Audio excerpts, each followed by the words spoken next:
இன்றே டவுன்லோட் செய்து உங்கள் ஃபேவரட் ஷோக்களை என்ஜாய் பண்ணுங்க. எதுக்கு ஜானகி இவரை வர சொல்லியிருக்க? வீட்டுல எதுவும் தப்பா நடந்துடக்கூடாதுன்னு தான் அத்தை. என்ன சொல்ற?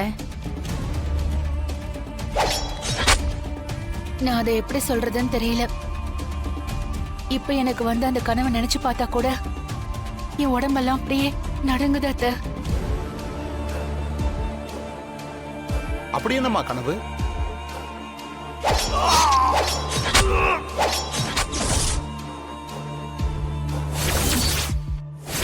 ஐயோ,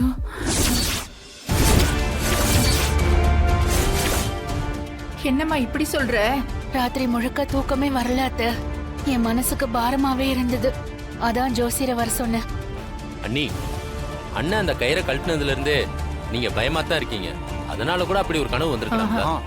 இல்ல சிவா, ரகு அந்த கயிறை கழட்டினதுல இருந்து என் மனசுக்கு ஒரு மாதிரியா தான் இருக்கு. இப்ப இப்படி ஒரு கனவு வந்திருக்குன்னு ஜானகி சொல்றா. ஜோசியரே, நீங்க ரகுராமோட நேரத்தை கணிச்சு சொல்லுங்க. சரிம்மா. உங்களுக்கு அந்த கனவு வந்து சும்மா வரலாமா? அந்த கடவுள் தான் உங்களுக்கு எச்சரிக்கை பண்ணியிருக்காரு. என்ன சொல்றீங்க? ரகுராம் ஐயாவுக்கு இப்ப நேரம் சரியில்லை. இப்ப அவருக்கு கண்டக சனி நடக்குது. அதனால இந்த காலகட்டத்துல அவருக்கு ஏதோ ஒரு கண்டம் வர்றதுக்கு வாய்ப்பு இருக்கு.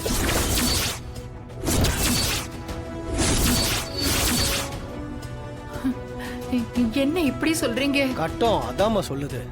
அதனால தான் ஜானகி அம்மாவுக்கு இப்படி ஒரு கனவு வந்திருக்கு.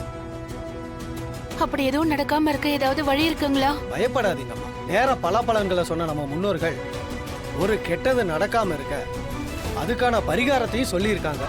அத மனசால நாம நம்பி செஞ்சா கண்டிப்பா அதுக்கான பலன் கிடைக்கும். கெட்டது எதுவும் நடக்காம தடுத்துடலாமா?